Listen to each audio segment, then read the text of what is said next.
I checked the oxygen readout one last time, running my finger along the edge of the display. 3,000 cubic feet of breathable air stared back at me, enough for 72 hours in the deep. More than sufficient for a 12-hour test dive, even if something went wrong. Perfect, I murmured to myself, tapping the glass panel with satisfaction. The Nautilus X-90 represented everything I'd poured my life into for the past 3 years at Abyssal Technologies. My baby. My obsession. The culmination of countless sleepless nights and endless design revisions. I'd fought for every innovation, especially the electrical dampening system that made her practically a ghost beneath the waves. No electrical signature meant no detection, whether by human instruments or the sensitive organs of deep-sea predators. I ran my hands over the control console, feeling the smooth surfaces beneath my fingertips. The cabin was snug but not claustrophobic. We'd managed to squeeze in just enough room for a single occupant to work comfortably for extended periods. Each control had been positioned exactly where my hands would naturally fall, every display angled for optimal visibility. A loud clank against the exterior hull pulled my attention upward. Through the circular viewport, I saw the bright morning sun reflecting off the blue-green water. The research vessel Horizon rocked gently on the surface of the Pacific, stationed directly above the eastern edge of the Marianas Trench. Captain Fitzgerald had spent 2 days finding this exact spot, where ocean currents would give me the smoothest possible descent into the abyss. The communication system crackled to life. "Oxygen levels look good from our monitors, Javi," Captain Fitzgerald said, his voice steady and measured. "You still green across the board?" "Confirmed, Captain," I replied, completing my final check of the emergency thrusters. All systems nominal, batteries at full charge, life support optimal. I heard a familiar grunt of approval. Marcus Fitzgerald wasn't one for unnecessary words. I'd worked with him on 4 previous deep-sea expeditions, and his cautious nature had kept us alive through some tricky situations. When he'd agreed to captain this mission, it had given our entire project added credibility with the board. "Remember, this is just a test run," Fitzgerald continued. "Maximum depth 4,000 feet. We need to confirm all systems work as designed before attempting anything deeper." I smiled to myself. "Copy that, Captain." We both knew I was hoping to push deeper if everything checked out. The mysterious bioluminescent algae we were investigating had been detected at approximately 5,000 feet, deeper than any known photosynthetic organism should be able to survive. If time permitted, I wanted to collect samples. A sharp knock on the exterior hull caught my attention. I turned to see Ben Harris peering through the viewport, his round face pressed against the glass. His lips moved, saying something I couldn't hear. Then he stepped back and gave me an enthusiastic thumbs up. I returned the gesture with a smile. Ben had personally tested and retested every mechanical component of the Nautilus. If he was confident in the systems, that meant something. The man could diagnose a failing pressure valve just by listening to it. His methodical approach to engineering complemented my more theoretical design work perfectly. The communication system buzzed again as Olivia's voice came through, crisp and professional with her distinctive British Indian accent. "Final communications check, Javi. I'll need confirmation signals every 30 minutes once you pass 1,000 feet. "Understood, Olivia." "Every 30 minutes. "And be prepared for potential interference," she added. "The algae density increases significantly below 3,000 feet according to the sonar readings. It might disrupt our communications. That's why we're here, right? To figure out what's going on with this impossible algae." I tapped the specimen collection controls, making sure the mechanical arms were functioning properly. 3 years of design work just to chase some glowing plants. Plants that shouldn't exist at that depth, Olivia reminded me.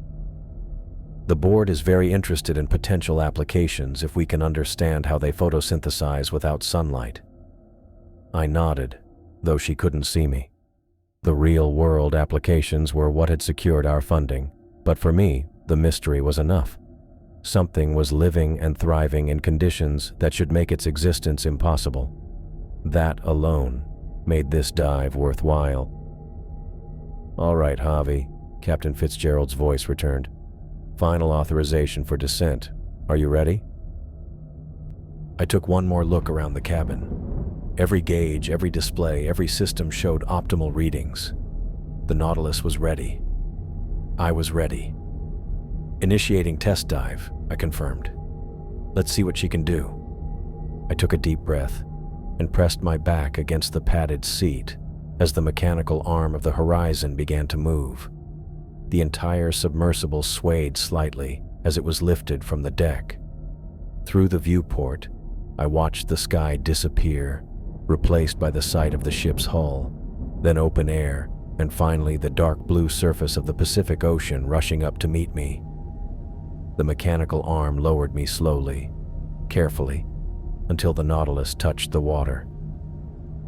I felt a slight bobbing sensation as my vessel floated momentarily on the surface. Then, with a gentle hiss, water began filling the ballast tanks, and the nose of the submersible tilted downward. I sank beneath the waves, watching bubbles stream past the viewport. The bright blue of the surface water surrounded me, sunlight filtering down in dancing rays that grew dimmer with each passing meter. I kept my eyes fixed upward, watching as the underside of the horizon grew smaller and more distant, until it was just a dark shape against the shimmering light of the surface world. The Nautilus continued its descent, the blue growing darker around me as I sank toward the mysterious depths below. I activated the external cameras at 500 feet, watching the change around me. The vibrant blue around the Nautilus faded to a deep navy. "Depth check, 500 feet, I said into my comm, more out of habit than necessity. "All systems nominal." I heard Olivia's voice, clear at this depth. "Copy that, Javi. Continue descent as planned." The Nautilus moved steadily downward, its reinforced hull barely registering the increasing pressure. Through the viewport, I watched particles drift past. Tiny marine snow consisting of dead organisms and waste material that would eventually reach the ocean floor. My training had prepared me for this sight, but experiencing it firsthand still filled me with wonder. As I neared 1,000 feet, the darkness deepened. I switched on the running lights, illuminating a cone of water ahead of the submersible. "Approaching 1,000 feet, I reported, adjusting the brightness of the cabin displays to accommodate my eyes as they adapted to the darker environment. That's when I saw them, the first traces of what we had come to find. Tiny pinpricks of blue-green light, barely visible at the edge of the illumination cone. They weren't clustered or dense, just occasional specks that drifted past the viewport like embers from an invisible fire. "First visual confirmation of bioluminescent algae at 1,050 feet, I said, feeling a rush of excitement. Just as Dr. Chen predicted. I remembered Sophia's briefing before the dive. Her eyes had lit up as she described the impossible. Photosynthetic organisms thriving at depths where sunlight couldn't penetrate. If her theory was correct, these algae had evolved to use their own bioluminescence as an energy source, a closed system that defied conventional understanding of photosynthesis. "Excellent," came Captain Fitzgerald's voice, slightly less clear than before. "Maintain descent rate and continue observation." The next 1,000 feet passed quietly. I focused on the glowing particles, noting their patterns. At 1,500 feet, they increased in number. By 2,000 feet, they formed small clusters, resembling distant stars grouping into constellations. When I reached 2,500 feet, everything changed. Scattered points of light turned into a flurry of blue-green sparks. The particles swirled and spun around the submersible in intricate patterns. Base, I've hit a dense concentration at 2,500 feet, I reported, turning down the running lights to better observe the natural illumination. Visibility reduced to approximately 10 meters in all directions. The effect was beautiful. Particles swirled in the turbulence created by the Nautilus, forming eddies and vortices around the vessel. I found myself transfixed by their movement as they spiraled in the wake of the submersible. "Can you confirm density readings?" The voice, Olivia's, came through broken and distorted now, fragmented by whatever properties these organisms possessed that interfered with our communications. I checked the external sensors. Density approximately 800,000 organisms per cubic meter. They're creating significant interference with sonar and communications. Need samples. Olivia's voice broke through the static. Dr. Chen wants immediate analysis. Copy that. Preparing to collect specimens. I powered up the collection system, watching through the external camera feed as the mechanical arm extended from its housing on the submersible's underside. The joystick controls felt responsive under my fingers as I maneuvered the arm toward the thickest concentration of the glowing organisms. The collection chamber at the end of the arm opened like the mouth of a mechanical fish. I swept it through the water, watching as the glowing particles were pulled inside before the chamber sealed automatically. The sample indicator light blinked green. Collection successful. Sample obtained, I reported, proceeding deeper. The response was more fragmented than before, but I caught enough to know they received my message. I continued the descent, passing through the cloud of bioluminescence. As I approached 3,000 feet, the concentration thinned, though the individual organisms grew larger. By 4,000 feet, they were fewer, but glowed more intensely, casting strange shapes inside the cabin as their light came through the viewport. The depth gauge hit 5,000 feet when I saw something unusual on the thermal display. Amid the cold water and warmer bioluminescent organisms, a large heat signature appeared at the edge of the detection range. I adjusted the thermal imaging sensitivity, trying to get a clearer picture. Whatever it was registered several degrees warmer than the surrounding water. Too warm to be a random current, and too large to be any fish species typically found at this depth. Base. I found a heat signature about 200 meters east of me, I said, unsure if the signal would come through. It's about 12 to 15 meters long. The shape moved on the thermal display, leaving a faint trail across the screen. Its movement seemed deliberate, as if it were investigating something, or hunting. Before I could get a better look, the signature faded and disappeared from the thermal imaging. I waited, scanning in a slow circle, but it didn't reappear. My comm crackled to life with a burst of fragmented speech. Return to, then clearer for a moment. Do not pursue, before dissolving back into static. I recognized Captain Fitzgerald's voice, and his warning was clear. 3 years of work had led to this moment, and this discovery couldn't be ignored. Whatever that heat signature was, it was unlike anything documented at these depths. I checked my oxygen levels, still plenty for extended exploration, and the structural integrity readings were all in the green. The Nautilus was performing flawlessly. Sorry, Captain, I murmured to myself as I adjusted course, steering toward the last known position of the heat signature. Some opportunities you just can't pass up. I pushed the throttle forward, feeling the submersible respond as it carried me deeper into the unknown, toward whatever waited in the darkness beyond. I lost contact with the surface sooner than expected. The radio crackled, Captain Fitzgerald's final warning disintegrating into static as I steered the Nautilus toward a narrow canyon where the heat signature had vanished.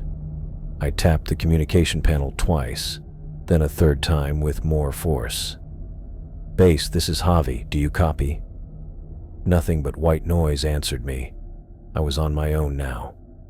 The canyon walls rose on either side of the submersible, their surfaces covered in patches of bioluminescent algae that pulsed with a blue-green light. The glow rippled, making the rock formation seem alive.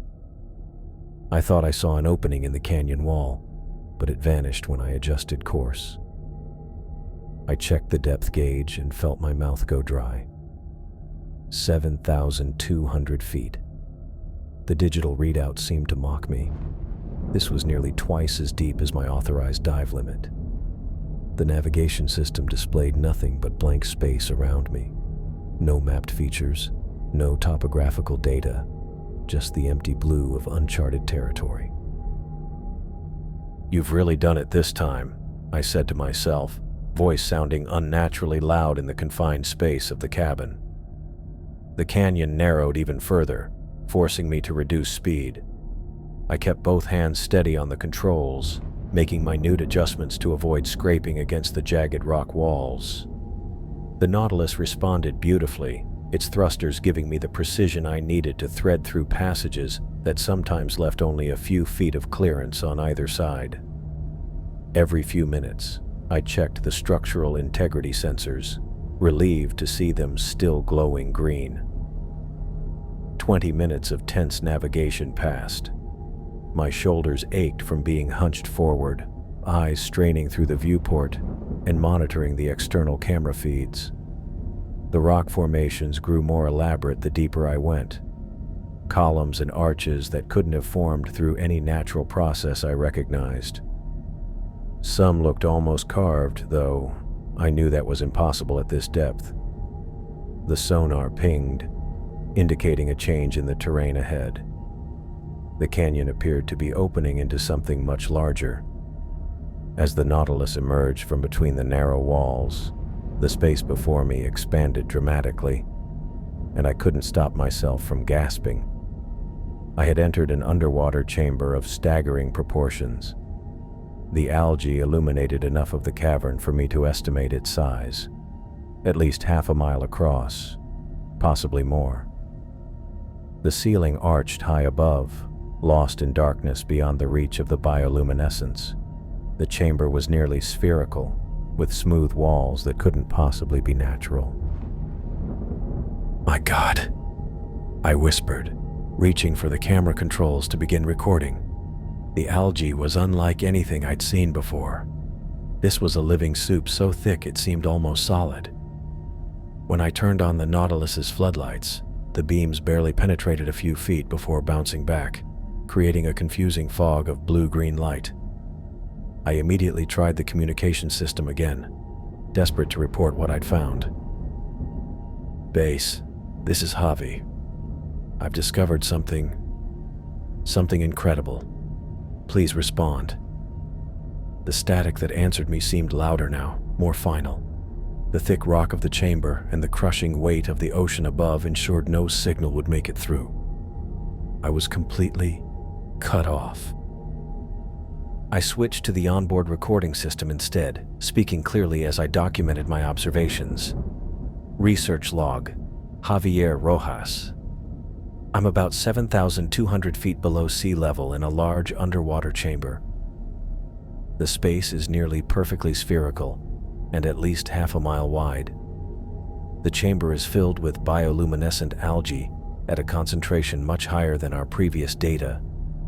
I kept recording the temperature readings, the strange rock formations in the canyon, and how the algae reacted to my floodlights. Work kept me focused, but I couldn't shake the growing unease inside me. I was likely the first person to see this place, over a mile from the nearest person across the black water. As I spoke into the recorder, my voice felt small in the vast chamber.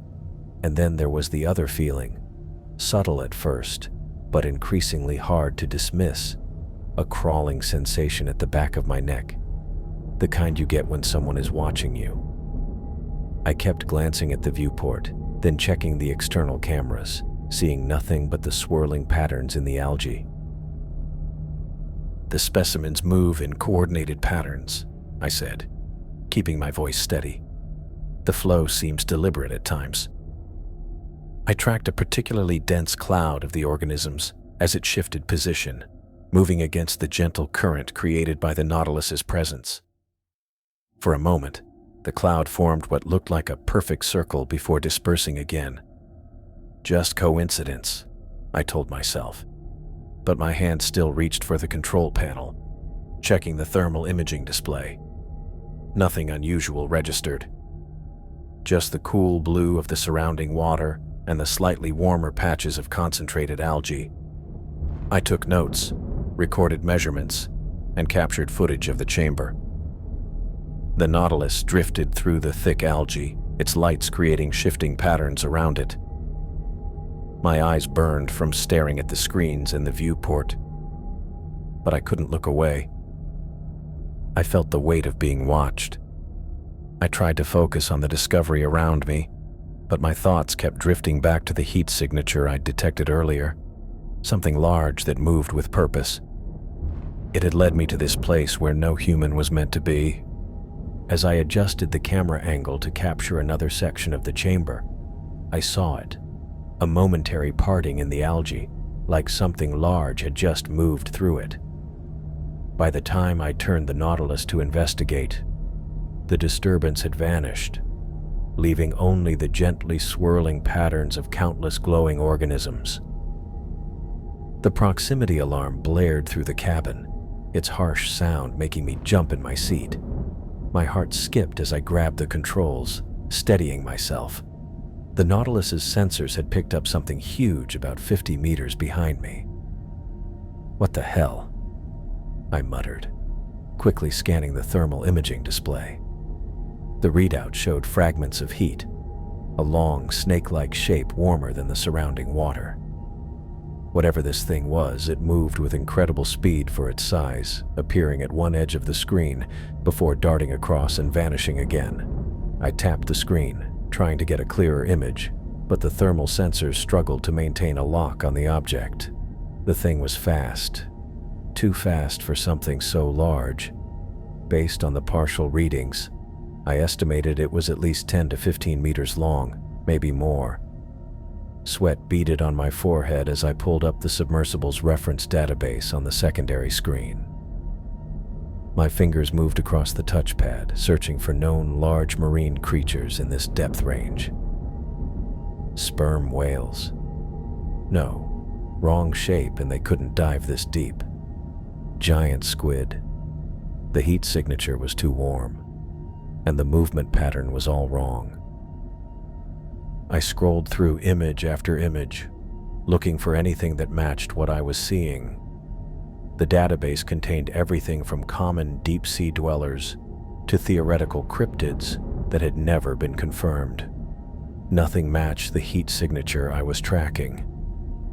"Come on, come on," I whispered, feeling tension build between my shoulder blades as I continued searching. The screen flashed negative results. Nothing in our database matched a creature of this size with this movement pattern at this depth. The lack of information only heightened my growing anxiety. I glanced at the oxygen readout. Still plenty left, but that wouldn't matter if whatever was out there decided I looked like food. The thought sent a chill through me, despite the cabin's regulated temperature. Acting on instinct, I reached for the defense systems panel and activated the submersible's protective protocols. The Nautilus hummed as the external electrical field generators came online, a deterrent system designed to discourage curious predators. Next, I cut power to all non-essential systems, external specimen lights, the secondary sonar array, and the collection mechanisms. The cabin grew dimmer as the lights adjusted to the lower power setting. I watched the thermal display intently, waiting. The bright snake-like shape that had been circling vanished from the sensors completely. Had it retreated? Or was it simply harder to detect with the reduced electrical output? I sat motionless, listening to the quiet hum of the life support systems and my own breathing. The crushing pressure of thousands of pounds of water pressed against the hull, a constant reminder of how isolated I was down here. Minutes passed, The thermal imaging showed nothing. The sonar remained clear of large objects. But the silence didn't comfort me. It made my skin crawl. Something was still out there. I could feel it. "This was a mistake," I said aloud, my voice sounding strange in the quiet cabin. The chamber of bioluminescent algae was fascinating, unprecedented even, but not worth risking my life. Whatever creature had led me here was clearly territorial, and I was the intruder.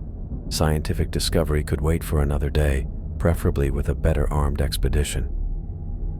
I gripped the controls and slowly turned the Nautilus around, orienting it toward where I remembered the canyon entrance to be. The navigation system struggled to map the chamber accurately due to the dense algae, but I could retrace my path using the breadcrumb trail the system had laid down during my entry. My fingers hovered over the throttle. Should I move slowly to avoid detection, or push to maximum speed and make a run for it? Slow and steady seemed smarter. Less noise, less electrical output, less chance of attracting attention. I eased the Nautilus forward, maintaining minimal speed. The blue-green glow of the algae created an eerie landscape ahead, like moving through an underwater aurora. Beautiful, but now tinged with danger. The proximity alarm screamed again, this time at a higher pitch indicating immediate danger. My eyes snapped to the display. This time the heat signature wasn't behind me. It was directly below the Nautilus. "Oh God," I whispered.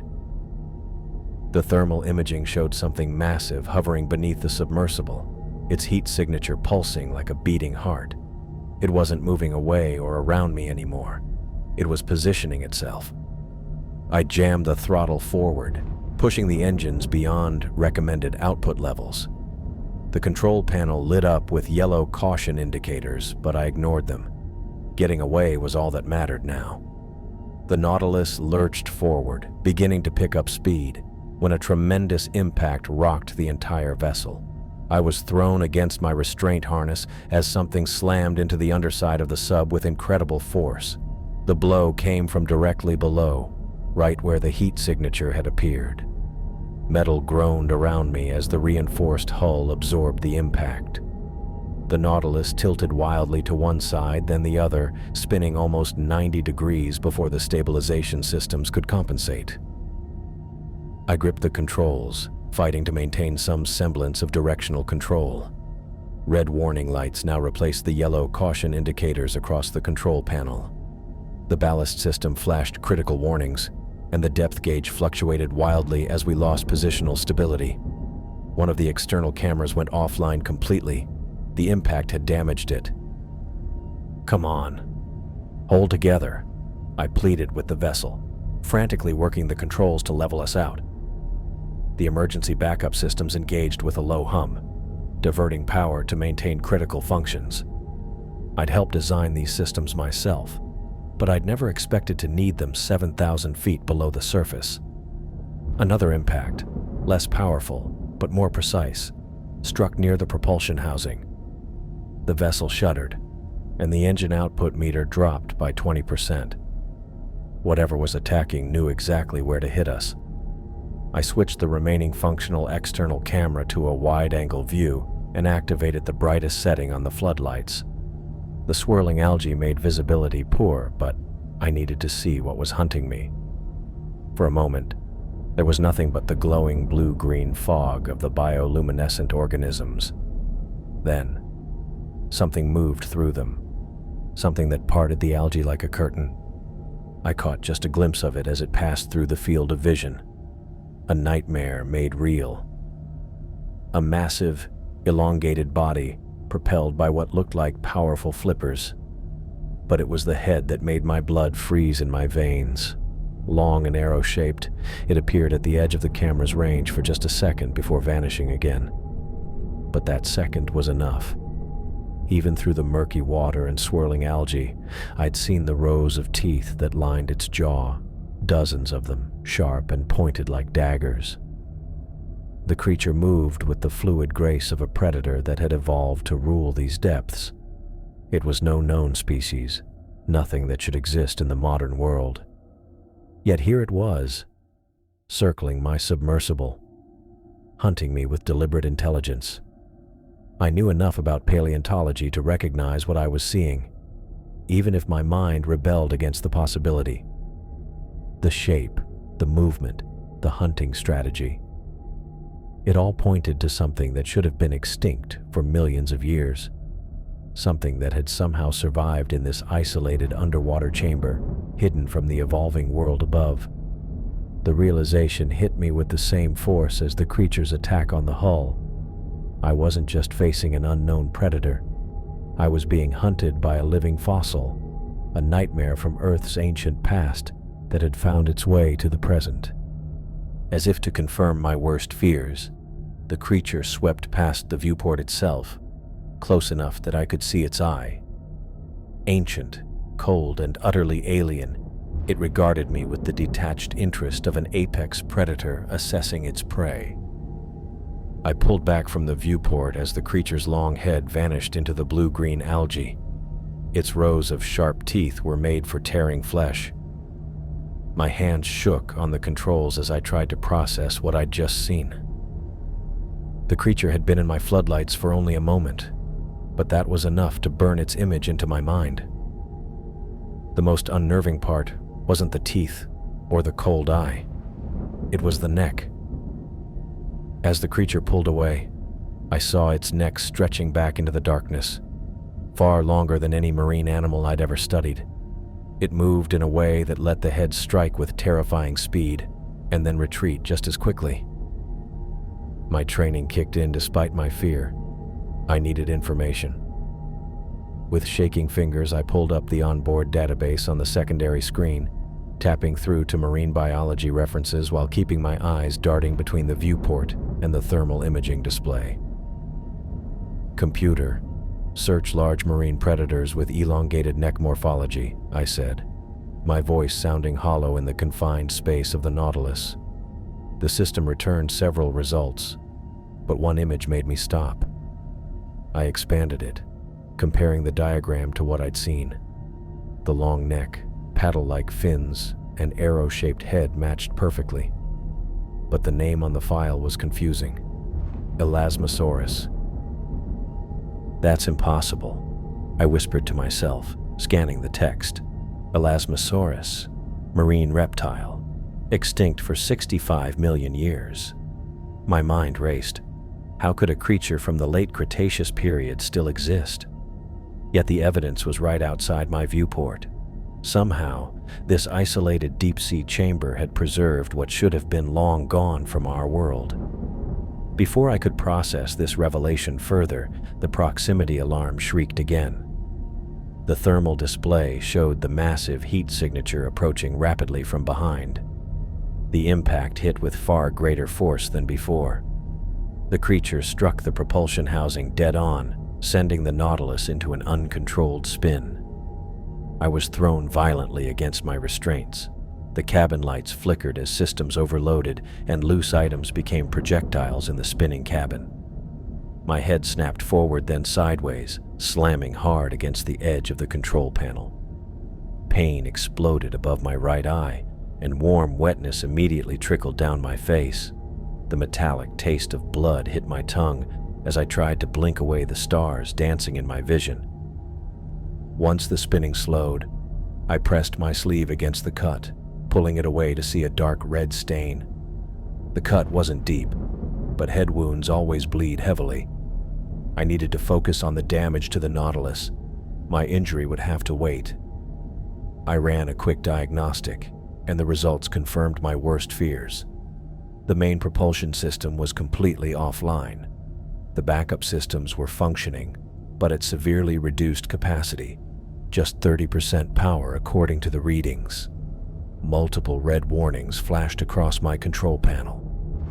"Come on, give me something," I muttered, trying different restart sequences for the main engines. Nothing worked. The damage was physical, not electronic. Something had been crushed or torn away in the attack. I did a quick calculation based on the power readings. I had enough to move the Nautilus, but barely. Just enough for slow, careful maneuvering. Certainly not enough speed to outrun the prehistoric predator circling outside. Escape would require more power than I had available. Speaking of the creature, I checked the external cameras and thermal imaging. The Elasmosaurus was circling the submersible at a distance of about 20 meters, moving with a sinuous grace that belied its size. As I watched, it approached again, not attacking this time, but brushing its massive body against the hull of the Nautilus. The contact sent a deep vibration through the vessel. Then it did it again on the other side, and again near the damaged propulsion housing. I realized with growing dread what was happening. It was testing the submersible, probing for weaknesses like a shark bumping potential prey. This wasn't mindless aggression. The creature was hunting methodically. As I watched its behavior, a memory surfaced from my training. Lisa Morales, our research technician, had given us specialized sessions on deep-sea predator behavior. I could almost hear her no-nonsense voice echoing in my head. Remember this, Javi. The deeper you go, the less light matters. Deep-sea predators don't hunt by sight. They can detect the faintest electrical signals.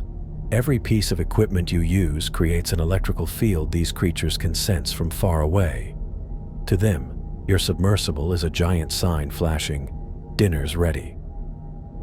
At the time, I'd nodded along, mentally filing it under theoretical concerns.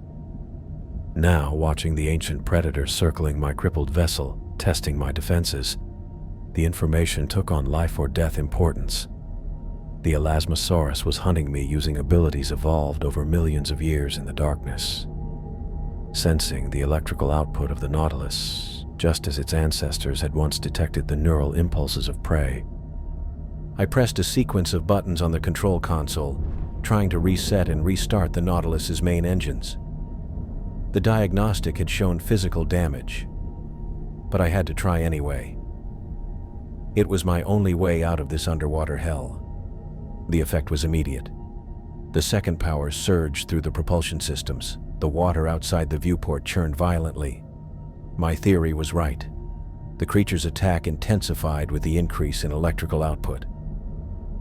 The Elasmosaurus slammed into the starboard side with terrifying force. The Nautilus rocked sideways, throwing me against my restraints. I grabbed the console to steady myself, watching as red warning indicators spread across my display. "That answers that question," I said, my voice echoing in the small cabin. The prehistoric monster circled back. This time it struck the aft section, its massive body twisting to deliver precise hits against our most vulnerable points. The reinforced hull groaned under the assault. It wasn't random. Each attack came more calculated than the last, as if the creature was learning the Nautilus's weak spots. The rear hatch, the engine housing, the external sensor array. It targeted each with uncanny accuracy. I pulled up the structural integrity readout.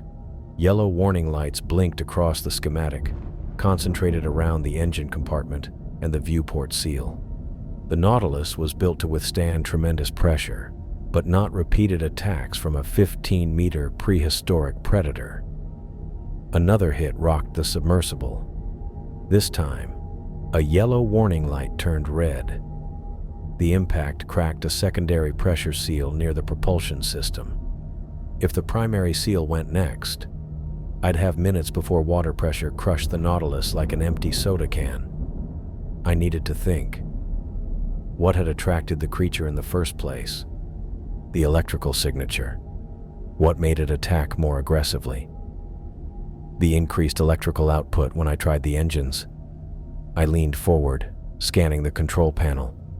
My hands hovered over the switches as I came to a decision that went against every safety protocol in the book. "Total shutdown," I said, more to hear a voice than anything else. "Only keep emergency life support." I began the sequence, methodically cutting power to system after system. The navigation array went dark. The external sensors stopped transmitting. The thermal imaging display flickered and died. The interior lights dimmed as I diverted all remaining power to life support and the emergency beacon. The cabin darkened, with only the red emergency lights glowing. Outside, bioluminescent algae created a blue-green backdrop, allowing me to see shapes through the viewport. I sat perfectly still, hands folded in my lap, barely allowing myself to breathe. The Nautilus drifted silently in the water, its electrical signature reduced to the bare minimum. Minutes passed.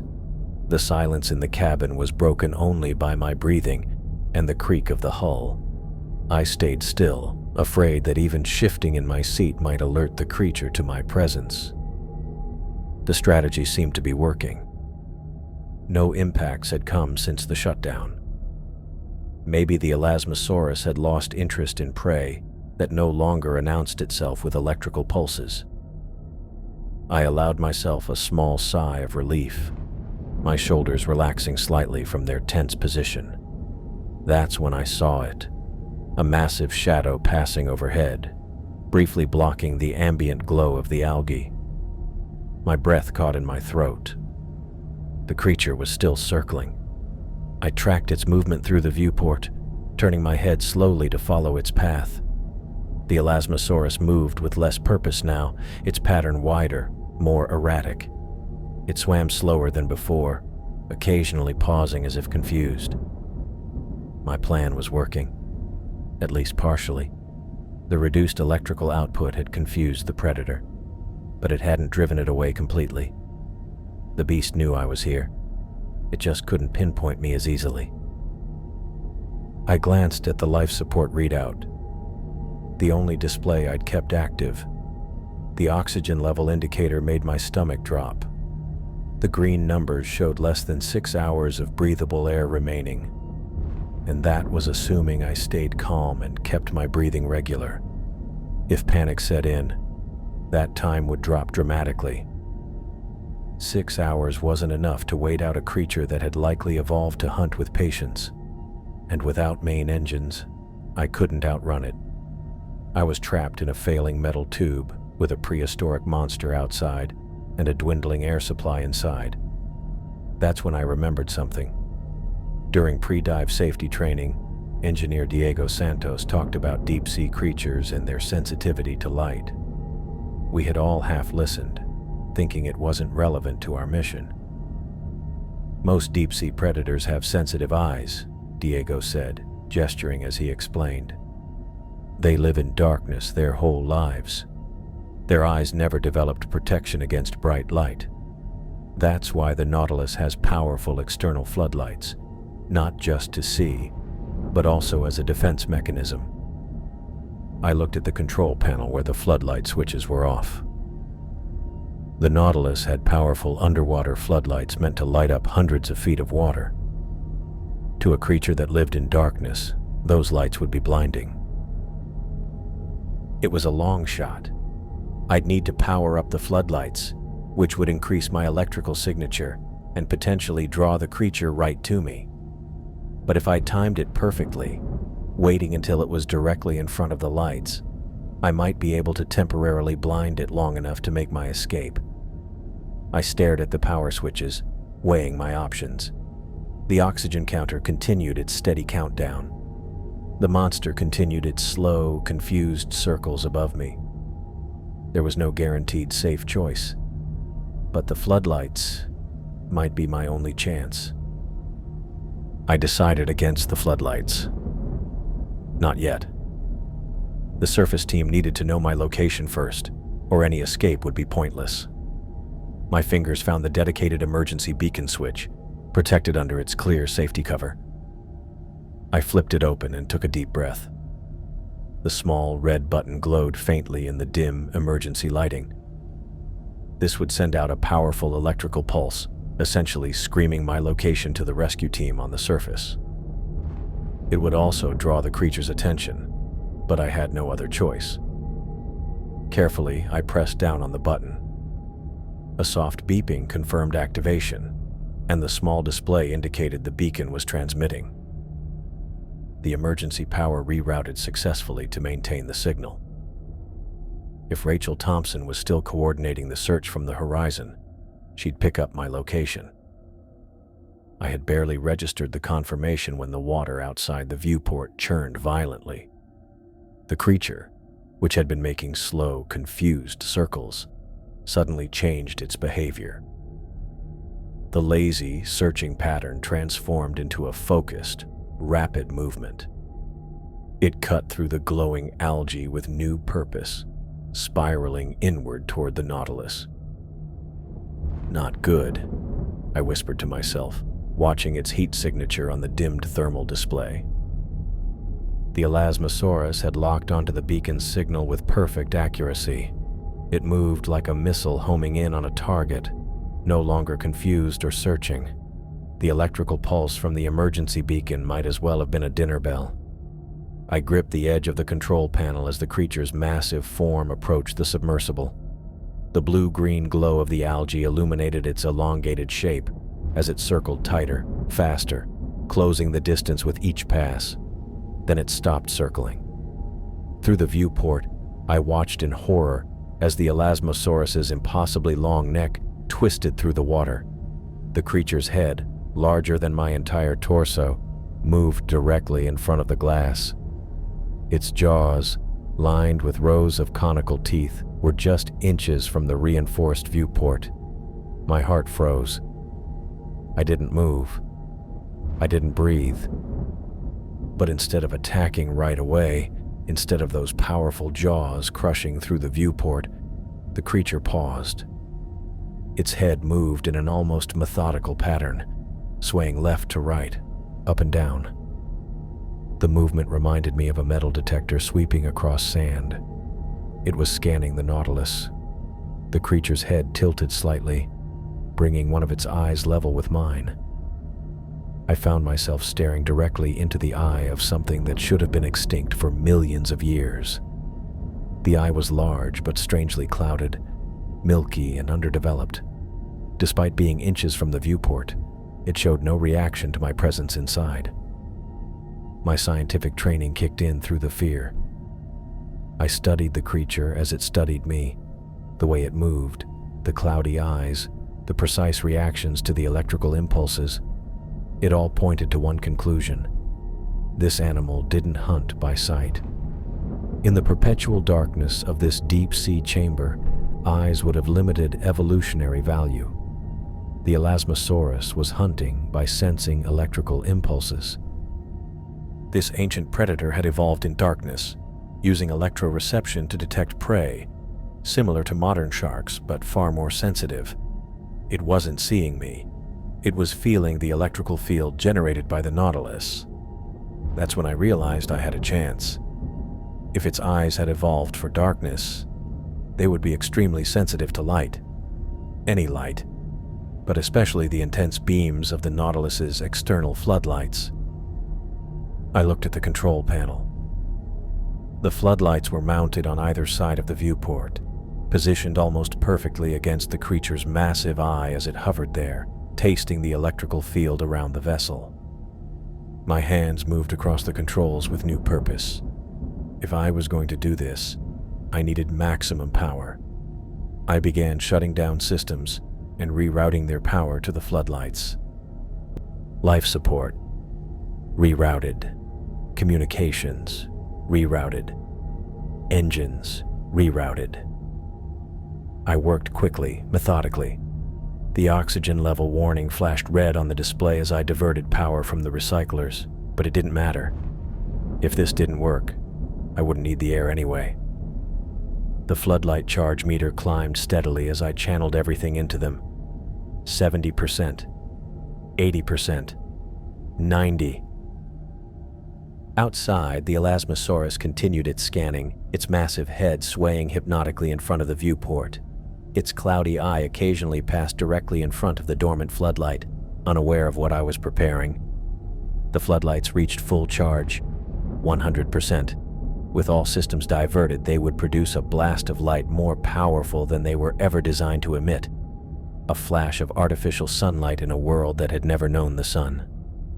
I positioned my hand over the floodlight activation switch. The creature's head drifted across the viewport again, its massive eye aligning perfectly with the light panels. I didn't miss what this meant on a scientific level.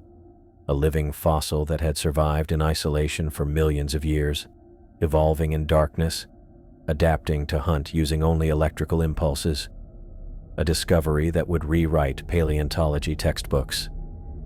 But right now, that evolutionary marvel was trying to kill me. I waited for the perfect moment as the creature's milky eye passed directly in front of the floodlight panel. Victoria Patel. I decided against the floodlights. Not yet. The surface team needed to know my location first, or any escape would be pointless. My fingers found the dedicated emergency beacon switch, protected under its clear safety cover.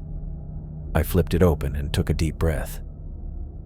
The small red button glowed faintly in the dim emergency lighting.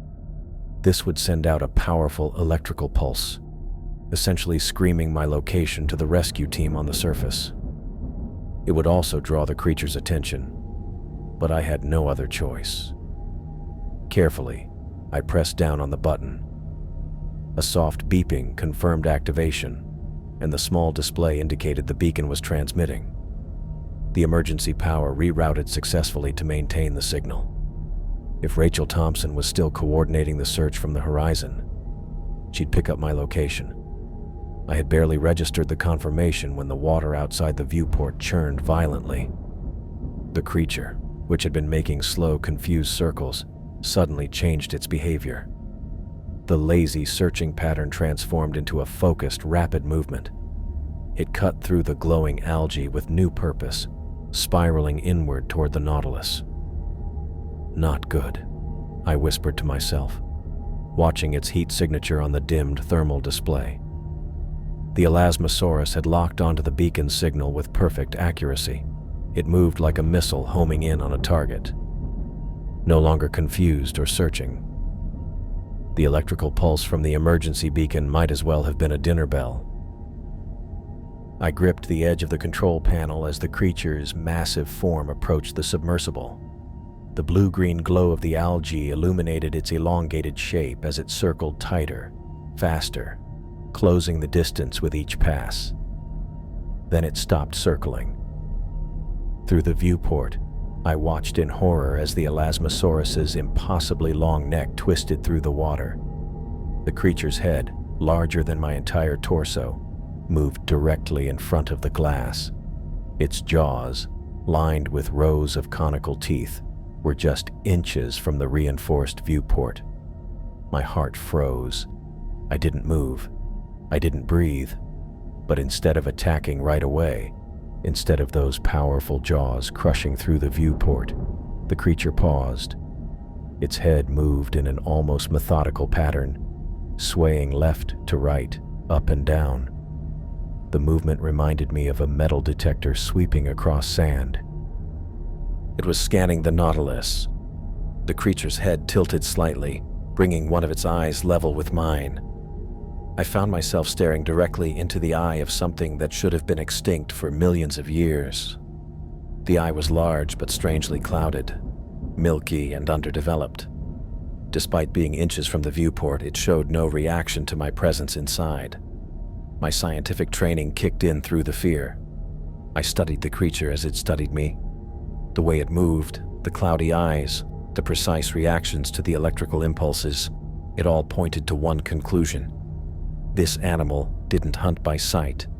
In the perpetual darkness of this deep-sea chamber, eyes would have limited evolutionary value. The Elasmosaurus was hunting by sensing electrical impulses. This ancient predator had evolved in darkness, using electroreception to detect prey, similar to modern sharks but far more sensitive. It wasn't seeing me. It was feeling the electrical field generated by the Nautilus. That's when I realized I had a chance. If its eyes had evolved for darkness, they would be extremely sensitive to light. Any light, but especially the intense beams of the Nautilus's external floodlights. I looked at the control panel. The floodlights were mounted on either side of the viewport, positioned almost perfectly against the creature's massive eye as it hovered there, tasting the electrical field around the vessel. My hands moved across the controls with new purpose. If I was going to do this, I needed maximum power. I began shutting down systems and rerouting their power to the floodlights. Life support rerouted. Communications rerouted. Engines rerouted. I worked quickly, methodically. The oxygen level warning flashed red on the display as I diverted power from the recyclers, but it didn't matter. If this didn't work, I wouldn't need the air anyway. The floodlight charge meter climbed steadily as I channeled everything into them. 70%, 80%, 90%. Outside, the Elasmosaurus continued its scanning, its massive head swaying hypnotically in front of the viewport. Its cloudy eye occasionally passed directly in front of the dormant floodlight, unaware of what I was preparing. The floodlights reached full charge, 100%. With all systems diverted, they would produce a blast of light more powerful than they were ever designed to emit. A flash of artificial sunlight in a world that had never known the sun. I positioned my hand over the floodlight activation switch. The creature's head drifted across the viewport again, its massive eye aligning perfectly with the light panels. I took one last desperate look at my oxygen readout, the numbers confirming what my lungs already felt. I was running out of breathable air. The creature's massive head remained perfectly still outside the viewport, its ancient eye fixed on the Nautilus. Even with most systems shut down, it could still sense the faint electrical field from my life support and emergency beacon. My hand hovered over the floodlight activation switch, fingers trembling slightly. This was my only chance. The prehistoric predator had positioned itself exactly where I needed it, directly in front of the submersible's most powerful external lights, its eye aligned with the panels as if presenting a target. I filled my lungs with one final deep breath, closed my eyes for half a second, and slammed my palm down on the switch. What happened next wasn't just illumination, but an assault of pure energy. The floodlights, charged beyond their normal capacity with power siphoned from every other system, erupted with an explosion of artificial sunlight. The beam hit the Elasmosaurus directly in its enormous eye, an eye that had evolved in perpetual darkness, never exposed to anything brighter than the gentle glow of bioluminescent algae. The effect was immediate and violent. The creature's head jerked backward as if physically struck by a solid object. A visible shudder ran the length of its 15-meter body, rippling through muscle and sinew. Its jaw gaped open in what I could only interpret as a silent scream. The long, serpentine neck thrashed wildly, whipping from side to side with such force that it crashed against the canyon walls. Each impact dislodged chunks of rock and sent plumes of sediment billowing through the water. The creature's movements weren't calculated anymore. This was blind panic, the desperate reaction of a predator suddenly transformed into prey. The Nautilus rocked violently in the turbulence created by the Elasmosaurus's frenzied movements. I grabbed the edge of the control console to keep from being thrown from my seat as the submersible tilted sharply to port, then starboard. Warning indicators flashed across every operational screen, but I couldn't look away from the spectacle outside the viewport. The creature twisted in what could only be described as agony, its primitive nervous system completely overwhelmed by the intensity of the light. Its movements became increasingly erratic, less coordinated. The massive flippers that had propelled it with such grace now beat at the water chaotically, creating swirling currents that further buffeted the Nautilus.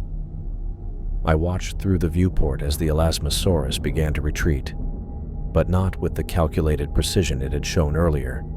It moved blindly, smashing against rock formations, its head swinging wildly as if trying to escape the memory of the light that had assaulted its senses. The creature's outline became less distinct as it moved farther away, its massive form eventually vanishing into the darkness beyond the range of my view. The moment the Elasmosaurus disappeared, the floodlights flickered and died. The tremendous power surge had been too much. It had burned through the circuitry. The control panel went completely dark, followed by the emergency lighting. The life support readout faded to black, and the soft hum of the remaining systems fell silent. The Nautilus now lay completely powerless, adrift in the pitch darkness of the deep sea. After a few moments of total blackness, my eyes adjusted enough to make out the faint blue-green glow of the bioluminescent algae seeping in through the viewport. It cast an eerie, spectral light across the cabin, barely enough to see the outline of my own hands. I sat motionless in the sudden silence. The creature was gone, but victory had come at an extreme cost. Without power, I had no propulsion, no communications, no way to signal my location beyond the emergency beacon, if it was even still functioning. The temperature in the cabin would soon begin to drop as the heating systems failed. With clumsy movements in the near darkness, I felt along the control panel until I found the manual backup for the oxygen readout, a simple mechanical gauge not dependent on the main power systems. I struck my last emergency light stick and held it close to the dial. The reading confirmed my fears. With all life support systems now offline and only the oxygen currently in the cabin available to me, I had maybe 2 hours left before it ran out completely. 2 hours of breathing in a powerless metal coffin, drifting in the darkness, thousands of feet below the surface. I leaned back in my seat, the light stick casting strange shadows across my face. The Elasmosaurus was gone, likely permanently blinded, but I was still trapped in the abyss with no way to save myself. My scientific discovery would mean nothing if I couldn't make it back to the surface to tell anyone what I had found. I sat in the dark, watching the blue glow of the emergency beacon send out its plea for help. The light stick on the console illuminated my hand, casting shadows across the instrument panels. The Nautilus was silent. No hum of air scrubbers, no beeping sensors, no vibrations from the engines. Outside the viewport, bioluminescent algae glowed in the dark. The blue-green particles drifted past, their light the only thing breaking the darkness. I leaned closer to the cold glass, captivated by the strange beauty.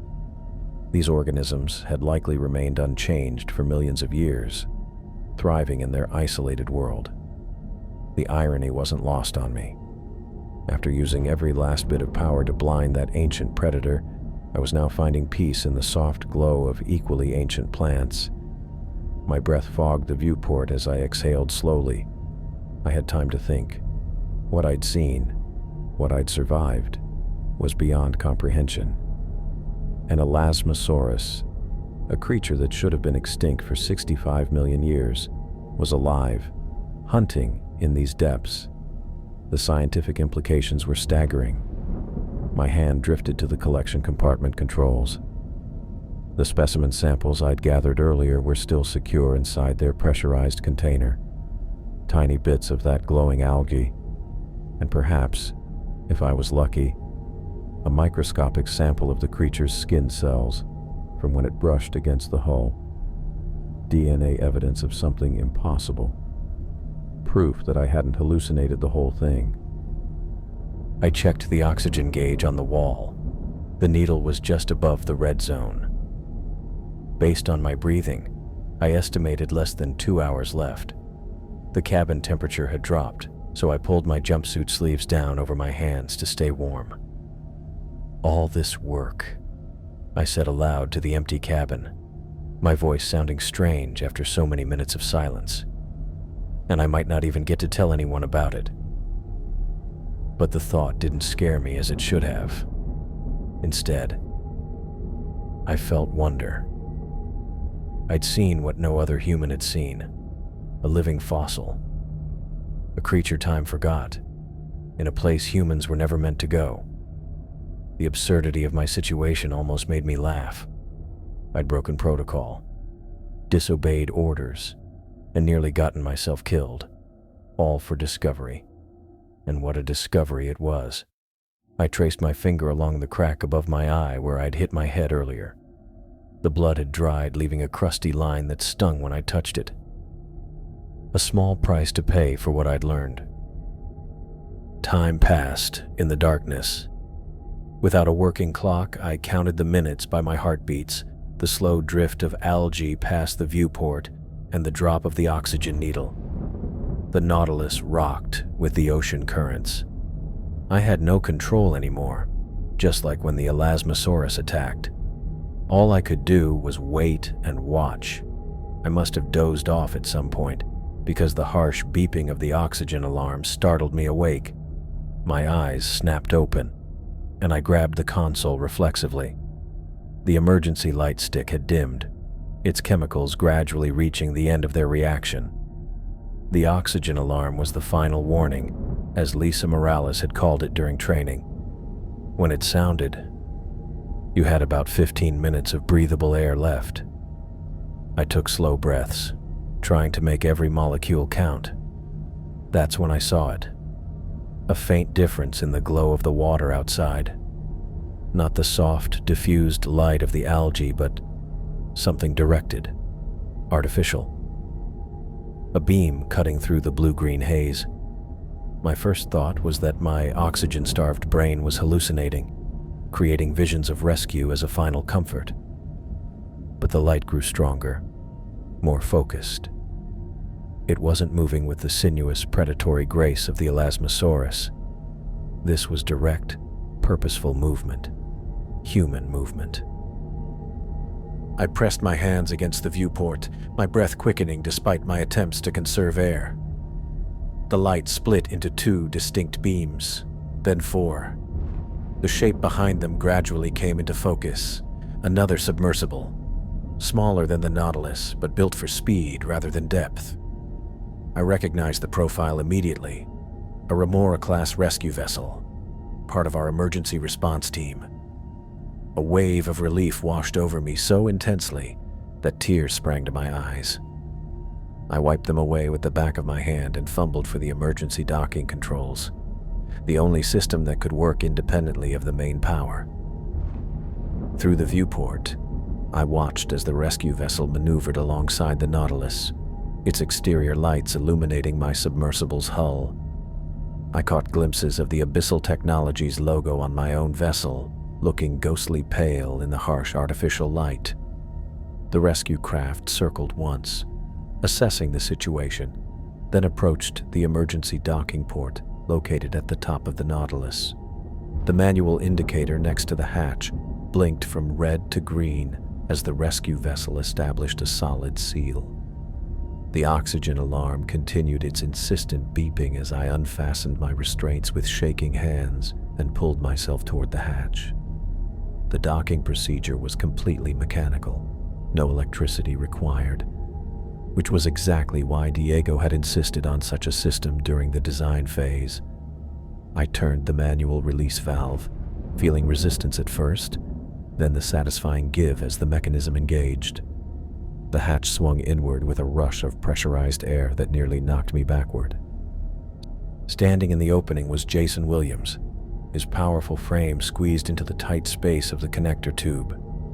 His weathered face broke into a relieved smile when he saw me. "Cutting it a little close, aren't you, Javi?" he said, reaching down to help me up. I grasped his outstretched hand, feeling the strength in his grip as he pulled me into the connecting tube. Fresh, cool air flooded my lungs, and I took several deep breaths before I could speak. "You have no idea how glad I am to see you," I managed to say between gulps of precious oxygen. Jason secured the hatch behind us and guided me into his vessel. "Captain's been going crazy since you went dark. Search grid's been active for hours. Your beacon signal was weak but steady, lucky for you." The interior of the rescue craft was blindingly bright after hours in near darkness. I squinted against the light as Jason helped me into a seat and handed me an oxygen mask. I placed it over my face and breathed deeply, feeling the clean oxygen clear my head. "The Nautilus," I started to say, thinking about the samples. "We'll tow it up," Jason assured me, moving to the pilot station and beginning the sequence to secure the Nautilus for retrieval. "It'll be a slow climb to avoid pressure damage, but we'll get your baby back to the surface." I nodded gratefully, still taking deep breaths through the mask. My hands were trembling from oxygen deprivation, cold, or just the pure relief of being alive. I couldn't tell. "The samples," I said, pulling the mask away momentarily. "In the collection compartment. They need to be preserved properly as soon as we reach the surface." Jason glanced over his shoulder as he worked the controls. "Samples? That's what you were risking your life for down here?" I almost laughed. How could I possibly explain what I'd seen? The words seemed inadequate, almost absurd when spoken aloud. "I saw something, Jason. Something impossible." He finished the docking procedure and turned to face me. The rescue craft hummed with healthy power as it took on the weight of the Nautilus. "What kind of something?" he asked, his voice skeptical but curious. I pulled the oxygen mask away completely, feeling strong enough now to breathe on my own. "An elasmosaurus." Jason stared at me for a long moment. "That's some kind of dinosaur?" "Marine reptile," I corrected automatically. "Extinct for 65 million years. Except it isn't. It was there, hunting me. 15 meters long with a neck like a serpent and flippers the size of surfboards." His expression shifted from skepticism to concern. "Javi, you were oxygen deprived. The brain does funny things when—" "The samples will prove it," I insisted, leaning forward. "Not just the algae, but cellular material from when it struck the hull. DNA evidence of something that shouldn't exist." Jason didn't argue further, just nodded slowly and returned to his controls. He probably thought I was hallucinating or suffering from nitrogen narcosis. I couldn't blame him. As we began our slow ascent, I leaned back in my seat and gazed out the small porthole. The blue-green glow of the algae gradually faded as we rose from the underwater chamber, back through the narrow canyon I had navigated hours earlier. What had happened hit me hard. I had gone deeper than allowed, found an untouched ecosystem, encountered a living prehistoric predator, and survived. The scientific community would be shocked if they believed me. But whether they believed me or not, I knew the truth. The evidence was there in the collection compartment of the Nautilus being towed above us. The impossible was possible. Evolution had taken a different path in that isolated chamber, preserving what the rest of the world had lost to time. I closed my eyes, thinking about the report I would write, picturing Eleanor and Captain Fitzgerald's reactions to my story. They would be angry about the protocol violations, but the discovery would take priority. "You know," Jason said, breaking the silence as we continued our ascent, "even if this turns out to be nothing but deep-sea delirium, you've got one hell of a story." I opened my eyes and smiled. It's not delirium, and yes, I do have one hell of a story. That's when it truly hit me. This wasn't the end of something, but the beginning. I had ventured into the abyss, faced a prehistoric monster, and lived to tell the tale. But the telling of that tale, the proving of what I'd seen, the return expeditions that would surely follow, that was the real journey, only now beginning. The journey back to the surface seemed to take both forever and no time at all. With each meter we ascended, the pressure of the deep eased, but my mind was already racing ahead to the moment I would step onto the deck of the Horizon with my incredible findings.